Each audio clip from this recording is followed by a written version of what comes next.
This podcast is sponsored by Sanofi and Regeneron.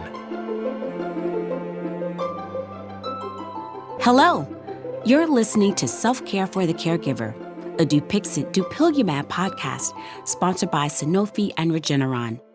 I'm Hazel, and today I'm excited to welcome Kylie Venezia.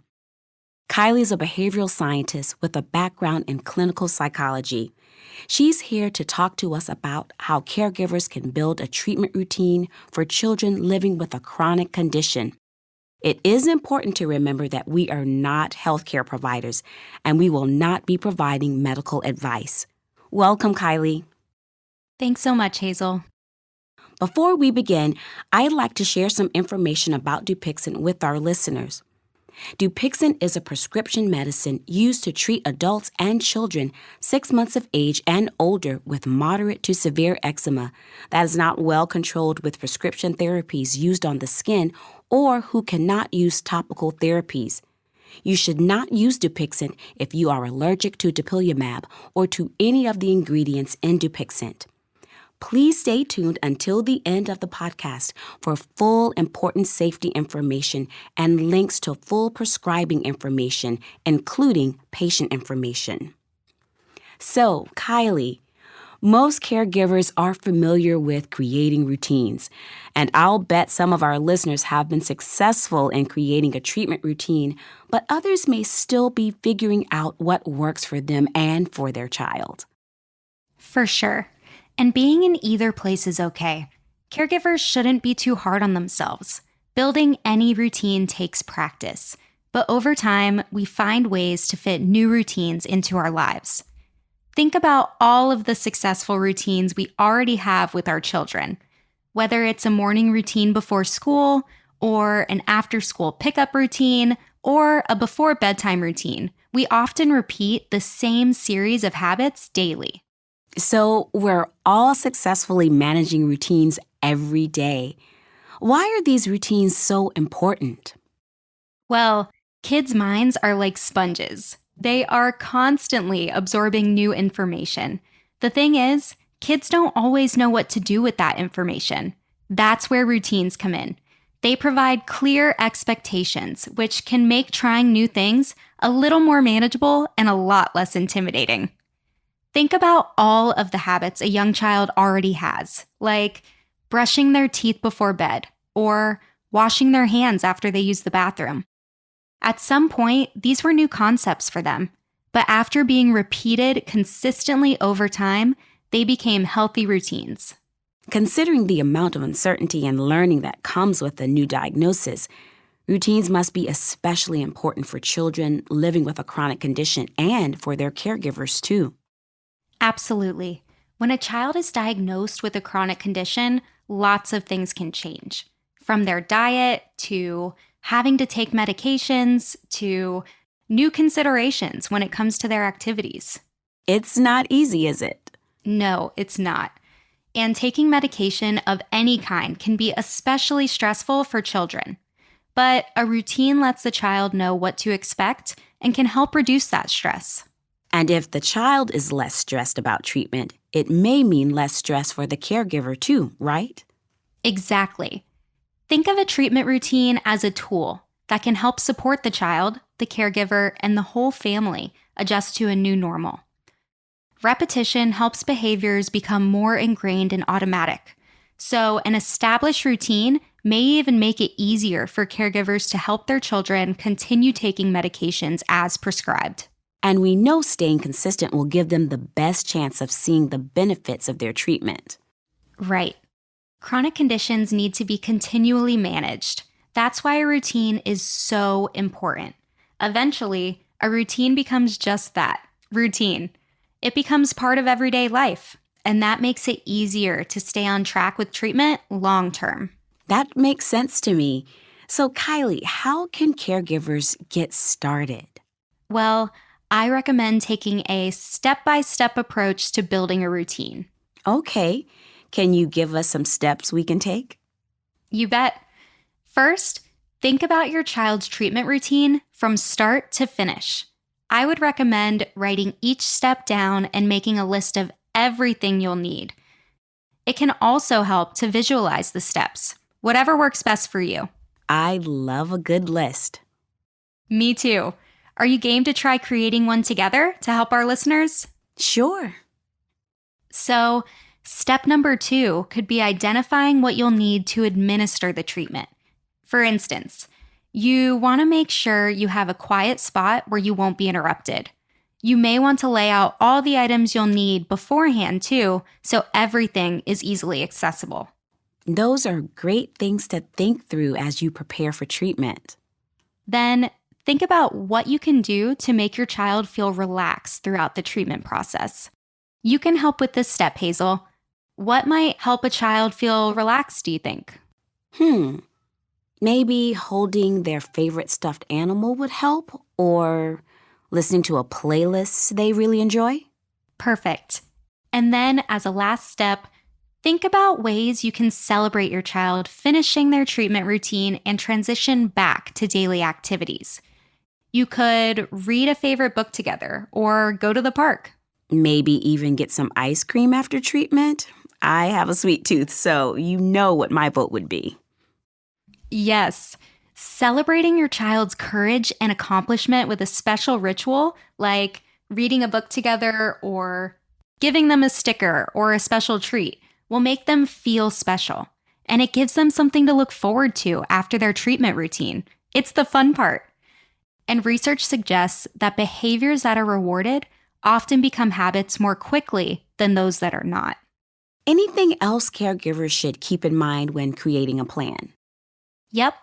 Make sure to give yourself enough time to walk through the new routine step by step with your child before their first time. That can help both of you feel more prepared and confident. Oh, and it can be really helpful to think about a treatment cue. What's that? A cue can be a physical reminder, a specific time, a location, or even a person that reminds us to practice a particular behavior. For example, when we are walking and we get to the end of the curb, we look both ways before crossing the street.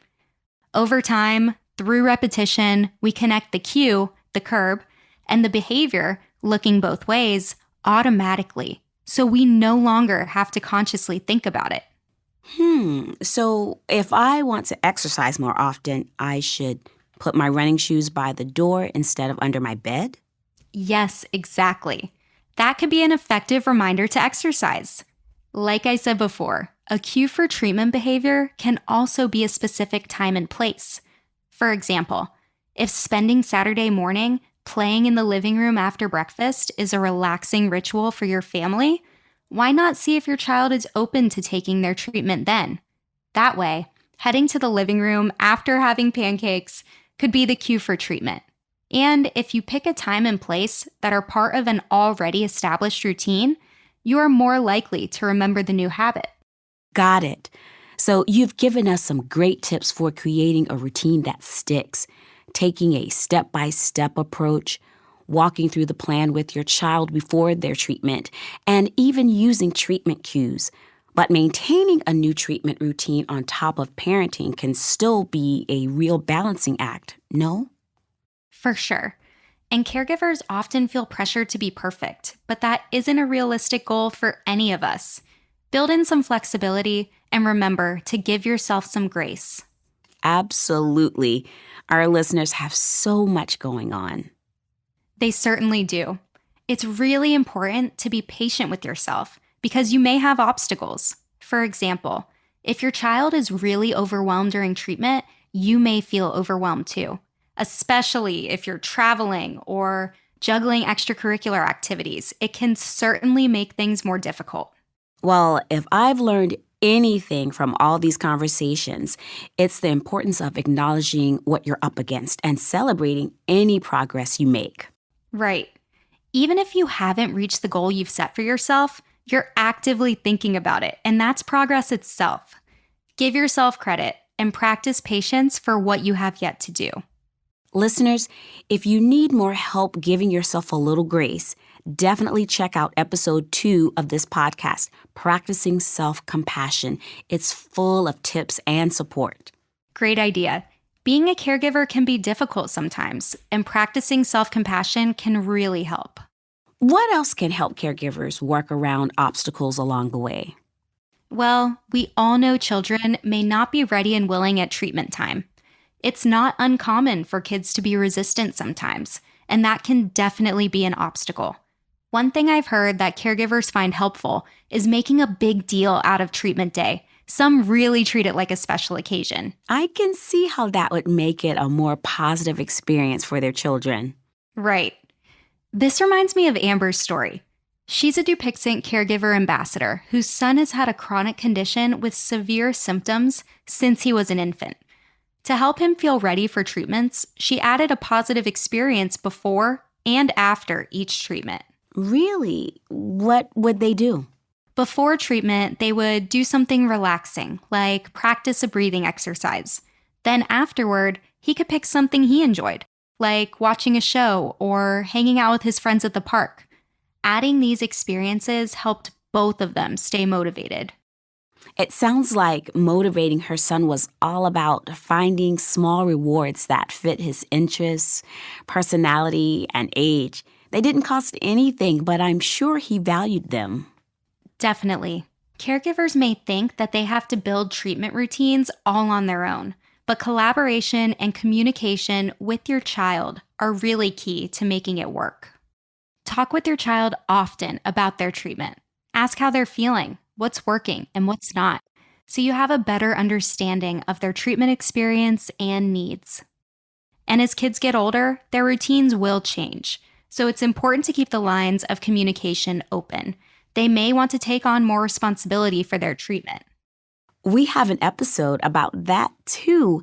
Episode 5, Caregiving Through Life's Transitions, is all about supporting your children as they mature. I remember that communication is a big part of preparing kids for new responsibilities. Right. Communication is key. Our listeners should definitely check it out. At any age, a child is much more likely to want to maintain a routine if they feel heard, understood, and encouraged to take some ownership of it with you. I can see how talking about treatment may bring up certain feelings for both the child and the caregiver. Any thoughts about how caregivers can start a conversation with their child in an effective way? Actually, talking about your child's symptoms and what results you both are seeing can help you start a dialogue. As you get more comfortable, you can branch out into other topics around their treatment.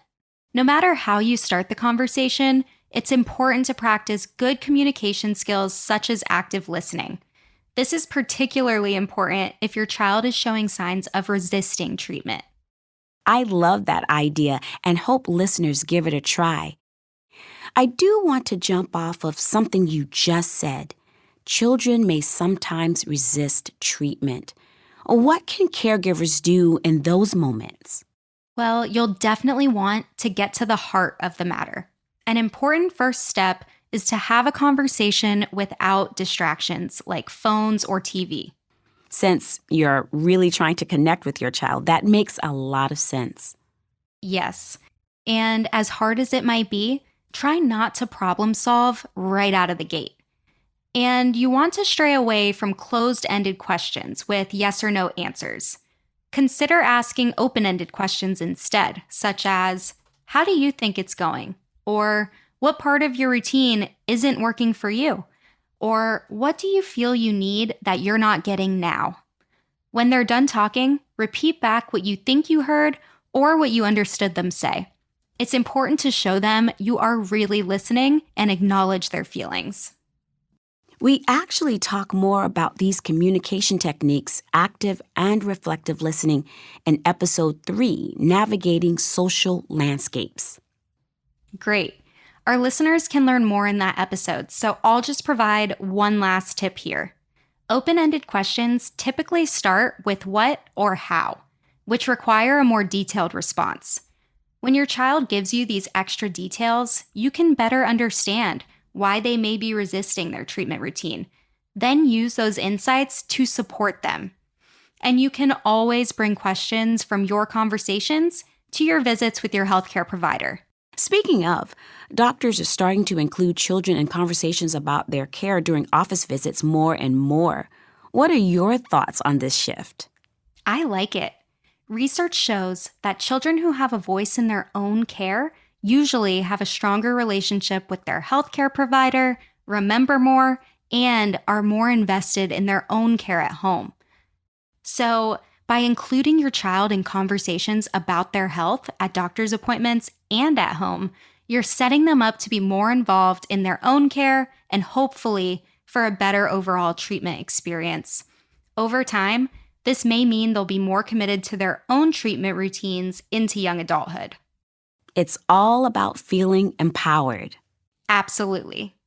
Kylie, thanks so much for giving us so many insightful tips and things to think about when it comes to building treatment routines and communication skills. Before we wrap things up today, would you share the most important points you want caregivers to take away from this conversation? Sure. There are immediate things you can do to help integrate your child's treatment routine into your lives. Start by building a step-by-step plan that works well for you and your family's existing daily routine. And build in flexibility to help take some pressure off you and your child. Remember, no one is perfect. If you get off track with your routine, just see what changes might be needed and keep working towards being consistent. Also, remember that making routines into habits takes time. Try the things we talked about and see what works for you. And you can always ask your healthcare team or an online or in-person support community for more advice. Right. When you make it work for you, it will stick. Exactly. Also, celebrate and reward your child for taking part in their treatment. And if your child is reluctant about their treatment or you have other setbacks, open the lines of communication so you can work together as a team. I can't help but smile thinking that our conversation today may help caregivers create some really positive routines. Thank you so much for talking to us about routine building, Kylie. It's been a pleasure. You're so welcome. Thanks for having me, Hazel. And to our listeners, I hope you enjoyed this episode of Self-Care for the Caregiver. Be sure to check out our other episodes for more resources for caregivers of children living with a chronic condition. Until then, I'm Hazel. Thank you, and let's talk soon. Important safety information. Do not use if you are allergic to dupilumab or to any of the ingredients in Dupixent. Before using Dupixent, tell your healthcare provider about all your medical conditions, including if you have eye problems, have a parasitic Helminth infection, are scheduled to receive any vaccinations. You should not receive a live vaccine right before and during treatment with Dupixent. Are pregnant or plan to become pregnant. It is not known whether Dupixent will harm your unborn baby. A pregnancy registry for women who take Dupixent during pregnancy collects information about the health of you and your baby. Are breastfeeding or plan to breastfeed. It is not known whether Dupixent passes into your breast milk. Tell your healthcare provider about all the medicines you take, including prescription and over-the-counter medicines, vitamins, and herbal supplements. Especially tell your healthcare provider if you are taking oral, topical, or inhaled corticosteroid medicines, or if you have AD and asthma and use an asthma medicine.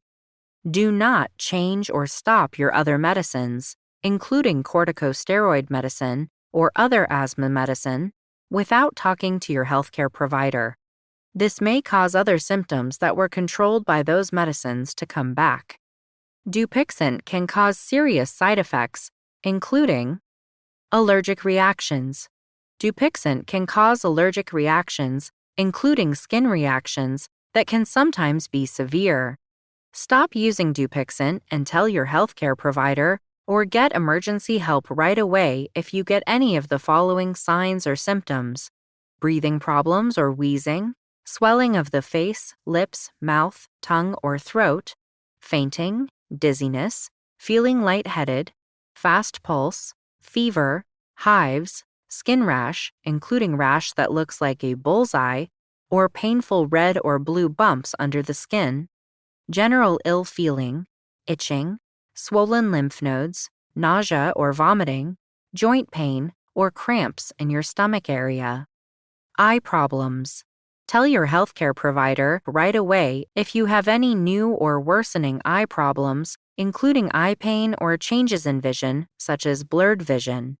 Your healthcare provider may send you to an ophthalmologist for an eye exam if needed. Psoriasis. This can happen in people with atopic dermatitis who receive Dupixent. Tell your healthcare provider about any new skin symptoms. Your healthcare provider may send you to a dermatologist for an examination if needed. Joint aches and pain. Some people who use Dupixent have had trouble walking or moving due to their joint symptoms, and in some cases needed to be hospitalized. Tell your healthcare provider about any new or worsening joint symptoms. Your healthcare provider may stop Dupixent if you develop joint symptoms. The most common side effects in patients with eczema include injection site reactions, eye problems, including eye and eyelid inflammation, redness, swelling, itching, eye infection, dry eye, and blurred vision, cold sores in your mouth or on your lips, and high count of a certain white blood cell, eosinophilia. Tell your healthcare provider if you have any side effect that bothers you or that does not go away. These are not all the possible side effects of Dupixent. Call your doctor for medical advice about side effects. You are encouraged to report negative side effects of prescription drugs to the FDA. Visit www.fda.gov/medwatch or call 1-800-FDA-1088. Use Dupixent exactly as prescribed by your healthcare provider. It's an injection given under the skin, subcutaneous injection. Your healthcare provider will decide if you or your caregiver can inject Dupixent. Do not try to prepare and inject Dupixent until you or your caregiver have been trained by your healthcare provider. In children 12 years of age and older, it's recommended Dupixent be administered by or under supervision of an adult. In children 6 months to less than 12 years of age, Dupixent should be given by a caregiver. Indication: Dupixent is a prescription medicine used to treat adults and children 6 months of age and older with moderate to severe eczema, atopic dermatitis, or AD, that is not well controlled with prescription therapies used on the skin, topical, or who cannot use topical therapies. Dupixent can be used with or without topical corticosteroids. It is not known if Dupixent is safe and effective in children with AD under 6 months of age. Please see accompanying full prescribing information, including patient information. Disclaimer: participants are paid consultants.